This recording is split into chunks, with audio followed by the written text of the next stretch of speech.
Greetings, saints. I hope I find you well, and I know that you are majestic and fine and super blessed. Welcome to part 2 of commitment and involvement. My name is Apostle Amos Mupanda.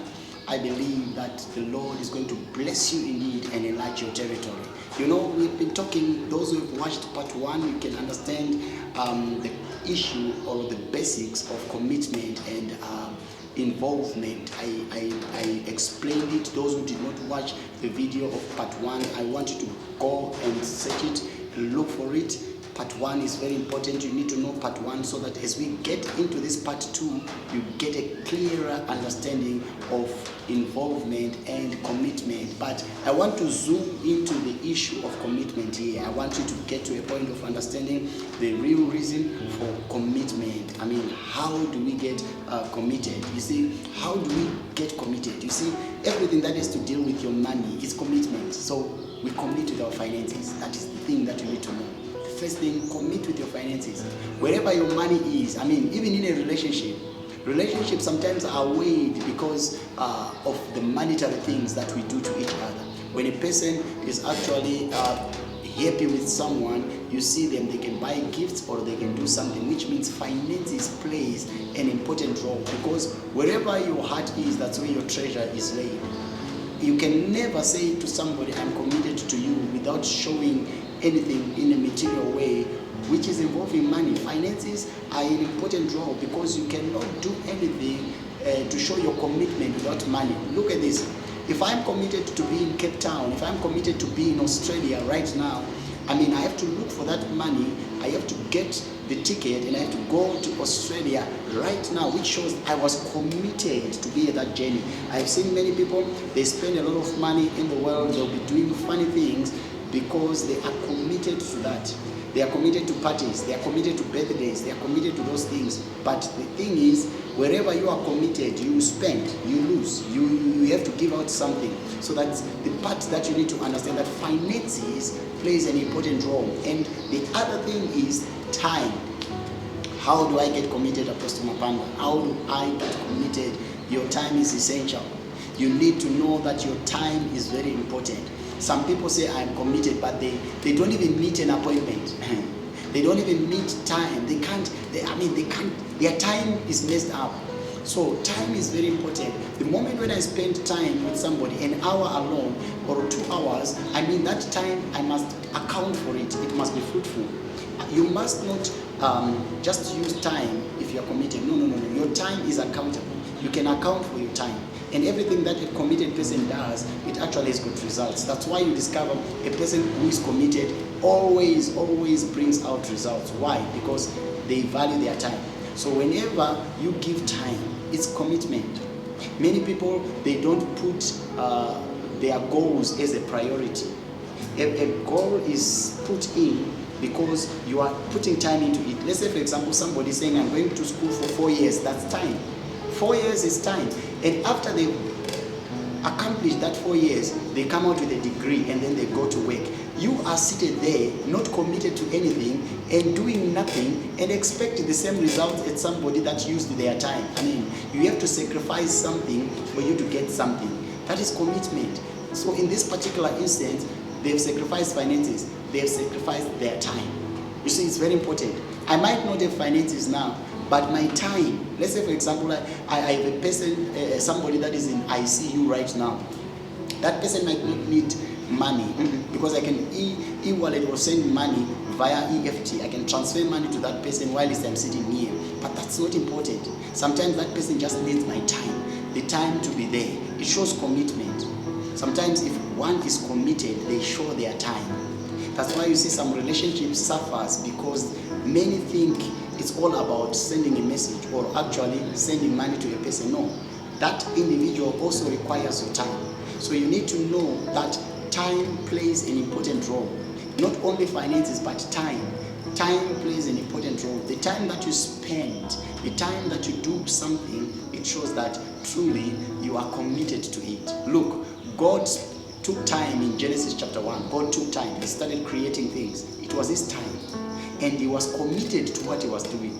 In day 1, he did something. In day 2, he did something. In day 3, he did something. Day 4, he did something. Day 5, he was committed. Per day God was working. Per day God was committed. He wanted to accomplish something. His goal and his target was to make sure that in 7 days is done. He made sure that whatever that he's doing, he must be completed.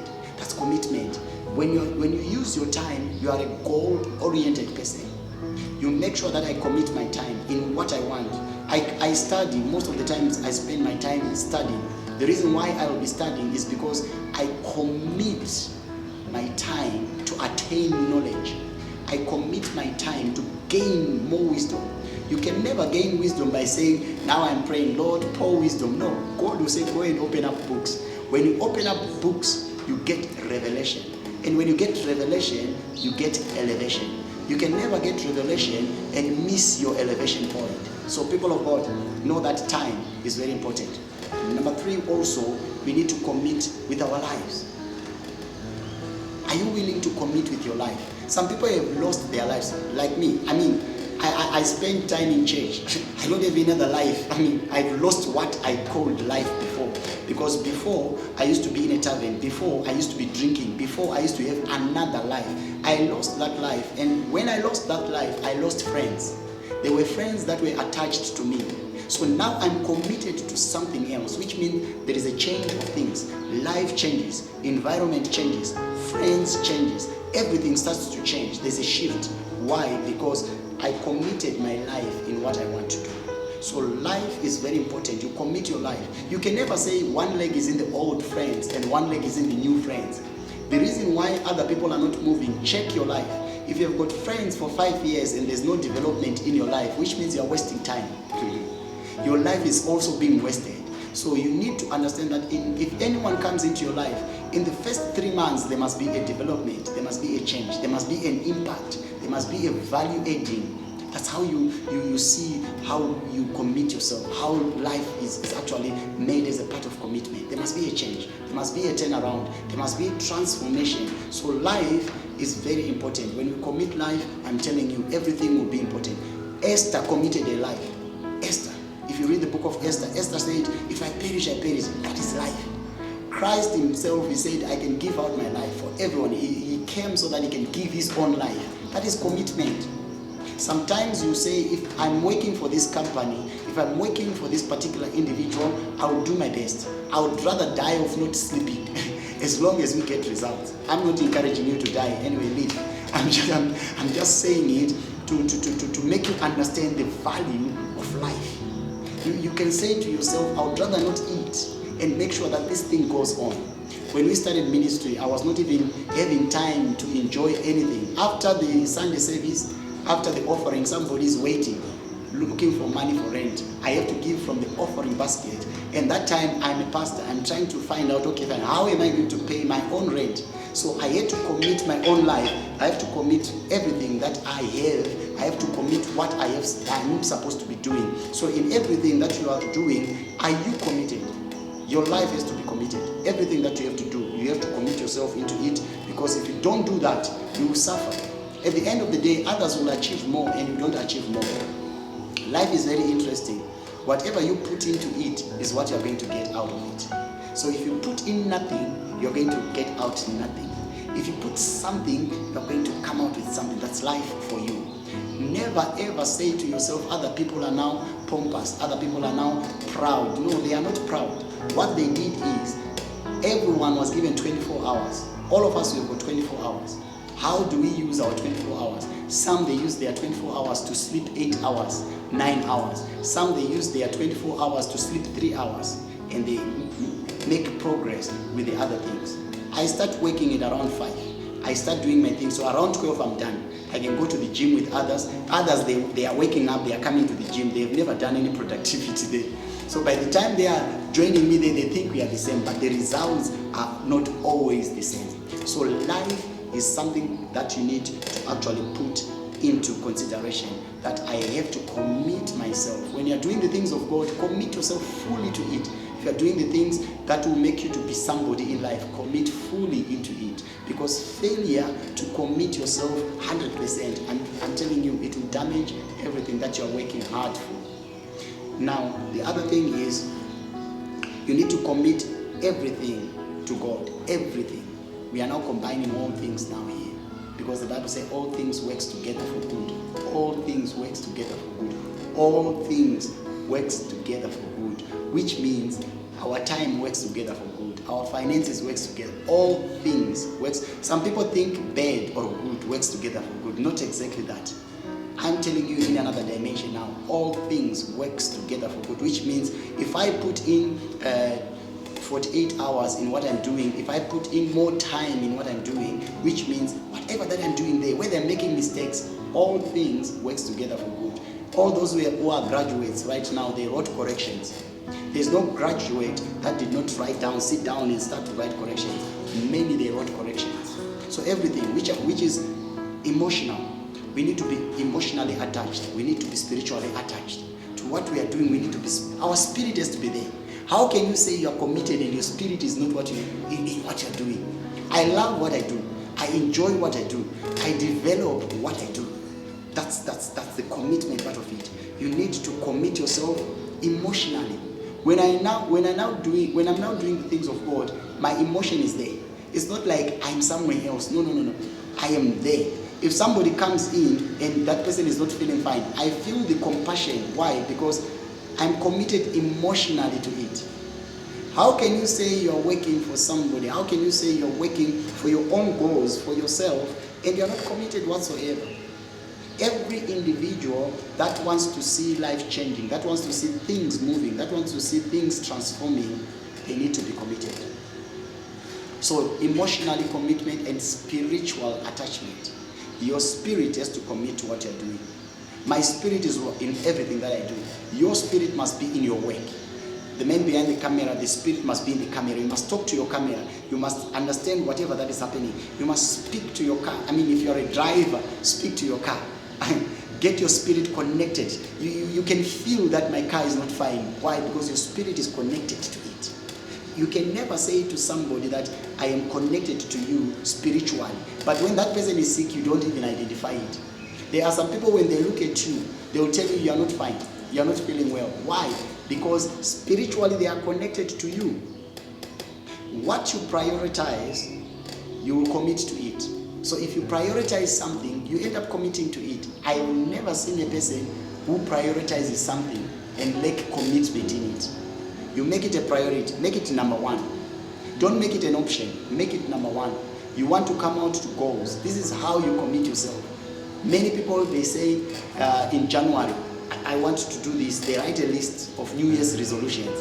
The reason why they don't fulfill the New Year's resolution is commitment. They don't put much into it.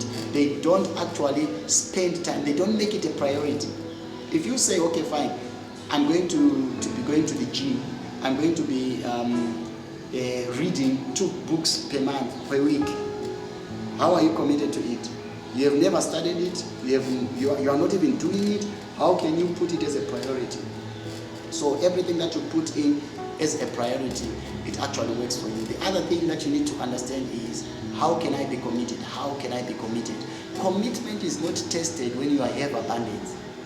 Your commitment is never tested when you have a lot. Commitment is tested when you have nothing. I repeat, commitment has never been made when you have abundance. Commitment is always tested when you have nothing. Why? Because when you have got nothing, you are pushing so that you can have something. When you have got nothing, you are working hard so that you can come out with something. That is what we call commitment. Commitment can never come in. If you see somebody coming into a marriage where there is everything, they can never be committed to that marriage. Because why? Everything is there. But somebody who comes and the man is sleeping on the ground, the man is walking, the man has got only one shoe, which is open in front. The man has got one suit. I mean, when you come into that relationship, you end up committing yourself to say, let's develop ourselves. So commitment is never shown clearly when things are there. No. Christ was committed. He told them, sit down. I want to feed all of them. He fed many people with just a little. Just a little. There was nothing. There was just a little fish and some bread. Fish and bread. Just a few. Not to even cater for everyone. But just because of commitment, he thanked God and multiplication came. So multiplication did not come before a crisis. Commitment will never be revealed if there is abundance. Commitment is revealed when there's a crisis. Every time there's a crisis, that's where you see those who stay with you and those who run away from you.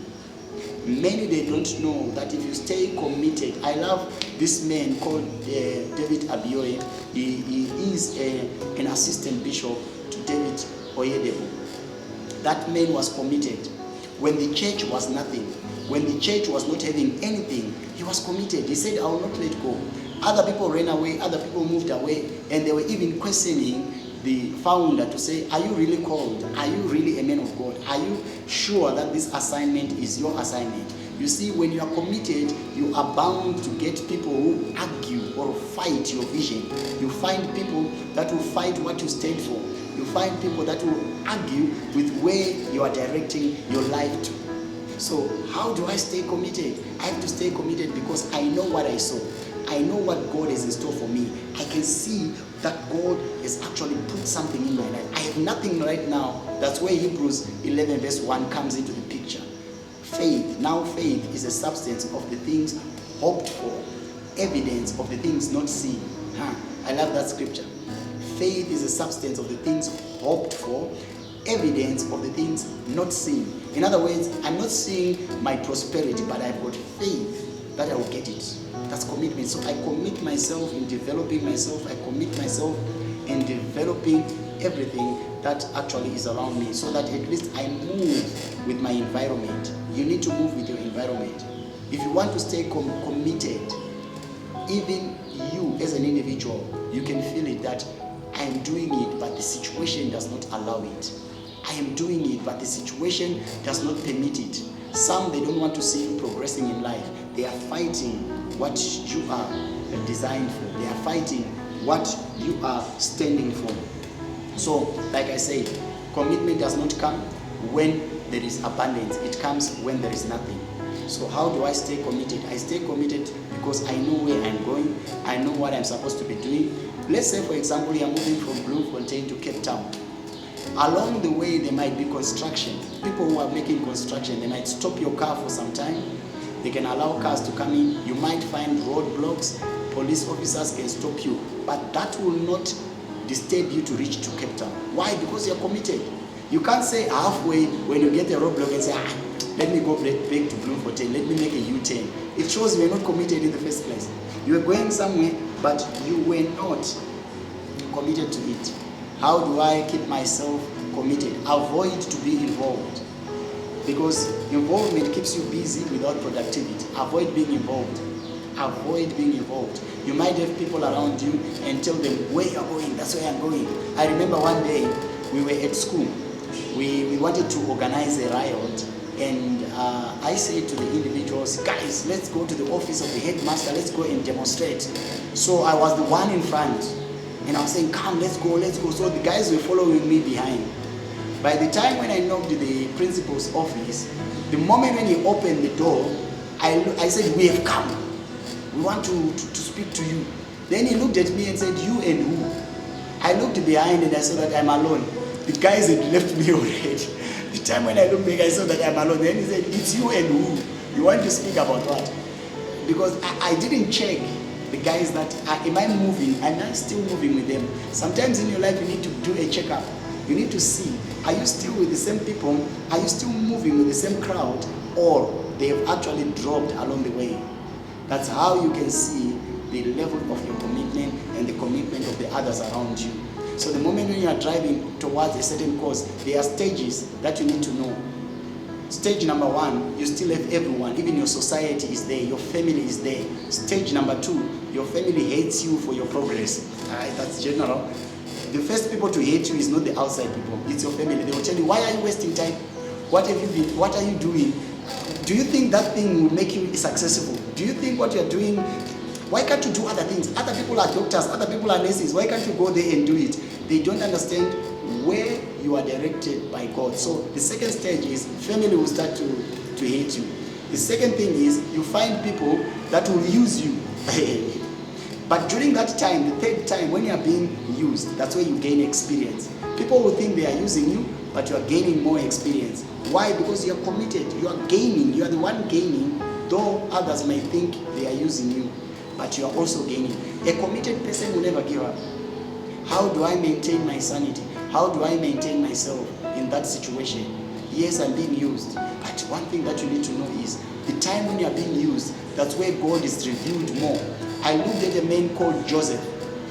He was a slave in Potiphar's house, but if you read the Bible, it will tell you that Joseph was blessed. There was a point where Joseph was blessed more than anyone in Israel. Even his master said that, hey, this guy is blessed. Why? Because he was under oppression, but the blessings of the Lord were not being stopped. So in that point of being abused, in that point where he was not taken care of nicely, God was still with him. He started gaining favor. He started getting more blessings. Why? Because God was with him. What you need in life is to be with God. When he was in prison, Joseph started to interpret dreams. Sometimes our gifts are not revealed when situations are fine. What you carry is revealed when a crisis comes. You will see how powerful you are. I saw one man, he's so slim. I'm slim, I know, but that one is very slim.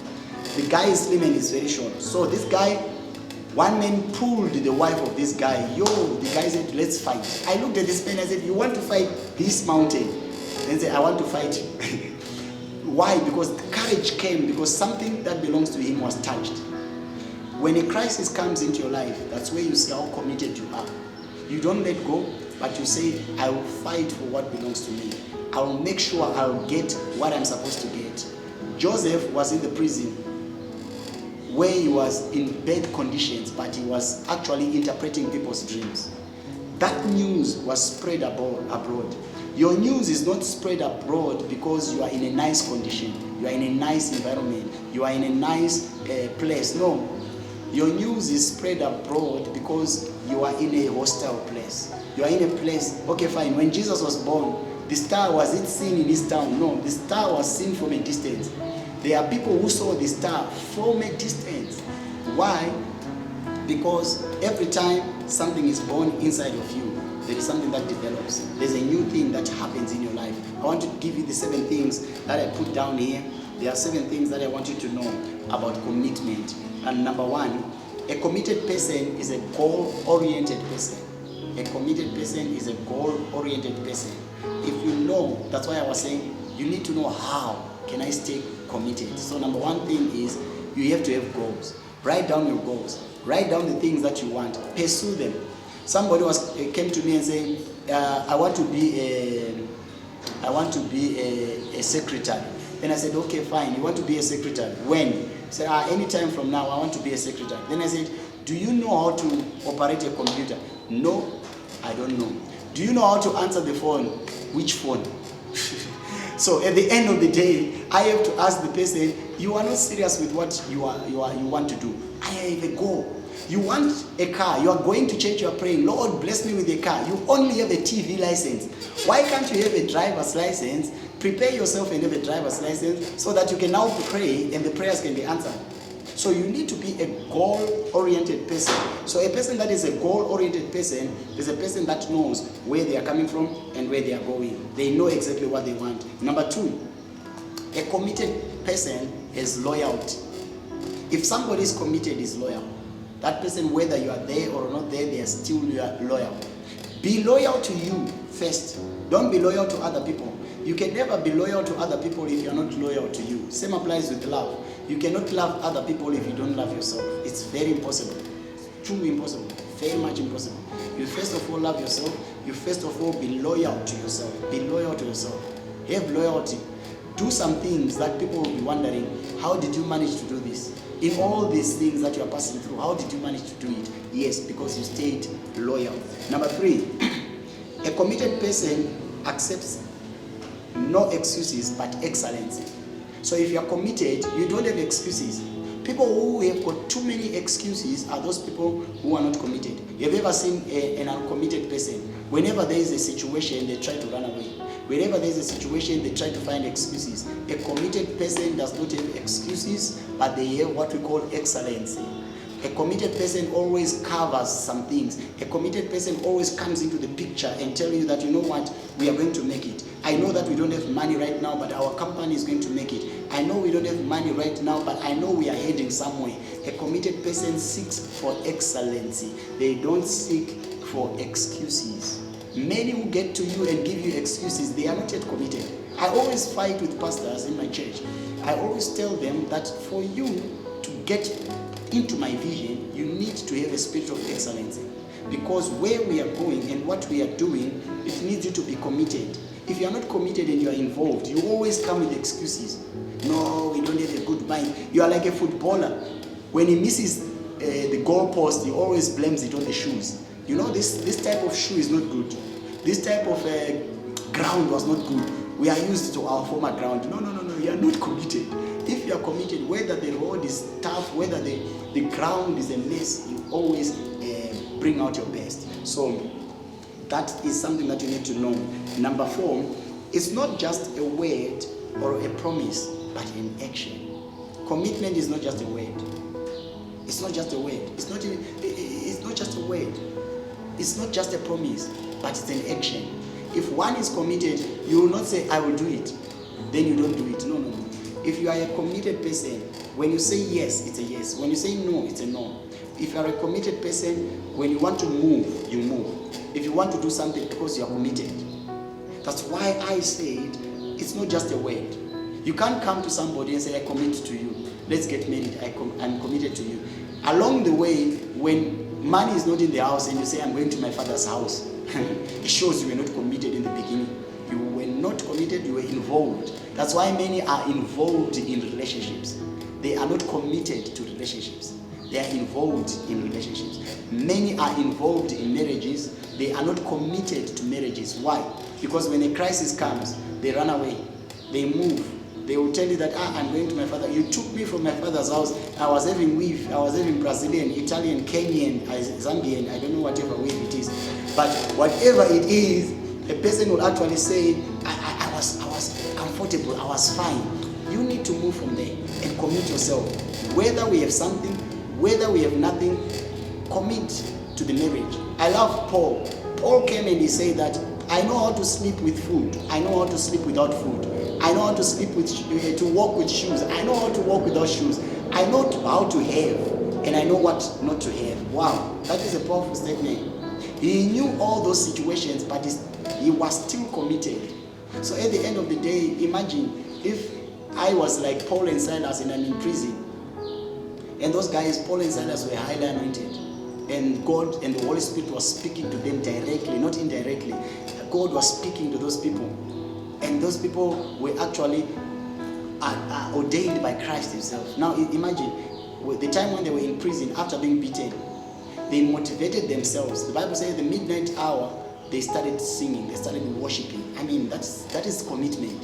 If it was me or you, we should be complaining. Say, but you look, God, you gave us this anointing just to be beaten. I mean, we could be looking at each other's scars to say, look at my nuts, look at my nuts.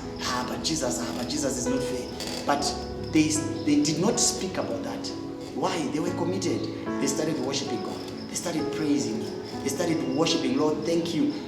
That is a type of action that God wants. That's what I'm talking about. It's not just God, we love you. No, how do you love Him?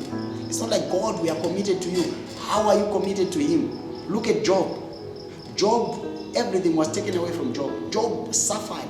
Job entered into a point where his friends, his own wife was saying, curse your God. Job was committed. Job said, I know my Redeemer liveth.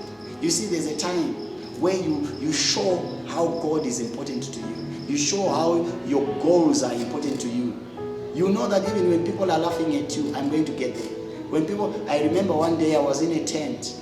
Our church was in a tent. While we were in that tent, I told one pastor that I'm going to have a training center, and we are going to have a facility hall. We are going to have this and this and this on a farm.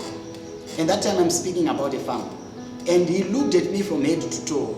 And he thought I'm on Nyawopi. He thought I'm on drugs or something, because he looked for me from head to toe. What he was seeing was poverty written from my head to my toe. And that time, I didn't understand because I spoke what I was seeing. I didn't speak what my environment was detecting. Your environment can detect poverty, but your vision might be detecting prosperity. So you need to understand this too. You need to know that I'm not just speaking about commitment because it's a word or a promise. No, I'm speaking about commitment because I need to take action. I need to move by action. That's why the Bible says faith without works is dead. Faith without works, it's Hebrews 11. Faith without works is dead. So in other words, when you look at it, you discover now that if I have got faith or I've got a vision, I have to push. I must take action. It must not be in words. That's what I'm talking about here. It's not a word, it's not like a promise. My life is going to change. What are you intending to do for your life to change? I need a six-pack, but you're always eating mabini. I mean, at the end of the day, you understand that getting a lot of fat cakes and all those things, it cannot actually get you closer to your goals. It takes you further away from your goals. So at the end of the day, I want you to know that when you are committed, it's not about words, it's not about any promise, but it's about action. The other thing that you need to know also is it's about lives and relationships. Yes, a committed person takes care of the relationships that they are having. A committed person, no matter how offended they can be, I learned that. I was studying the different CEOs who are prosperous, who have actually made it in life. I checked their lives. I was doing a research on their lives. What they do, they know how to maintain relationships. Even if a relationship goes sour, even if you are offended, don't break the relationship. Don't destroy that relationship. Keep it somewhere in a shelf because you will need it somehow. Some people, they will say, I will never talk to you. You will never come back to my life. You will never do this to me. You will never do this to me. In a committed environment, you love those who you hate. You stay. Imagine, Joseph was thrown into the pit by his brothers. When he was in the palace, I love his statement. He said, you meant it for evil, but God meant it for good. Hey, that was serious. What you were designing for me to suffer, what you were designing for me to struggle, God was designing it for me to be lifted up. So that was a relationship. If the brothers were not there, Joseph was not going to be in the palace. If the brothers did not hate him, Joseph was not going to be promoted to be in the palace.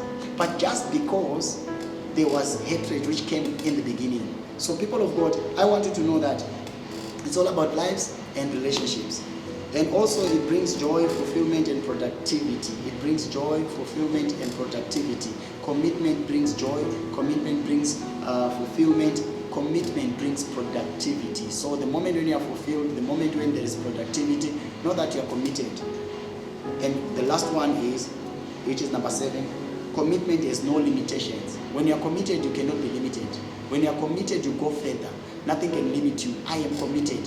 And Joseph was not limited by the pit. He was not limited by Potiphar's house. He was not limited by the prison. He reached his final destination. Why? Because he was committed. So commitment will actually push you to that point. Commitment will drag you and it will make you to reach to that level which you want to.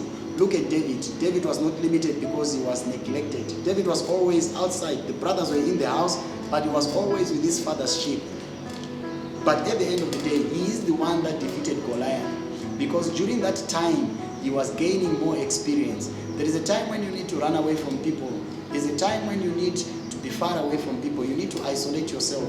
The moment when you are isolating yourself, don't just relax.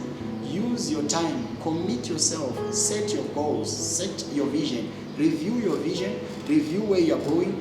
And check how can I reach there? Where am I right now? And where I am coming from. So at the end of the day, you have got no limitation.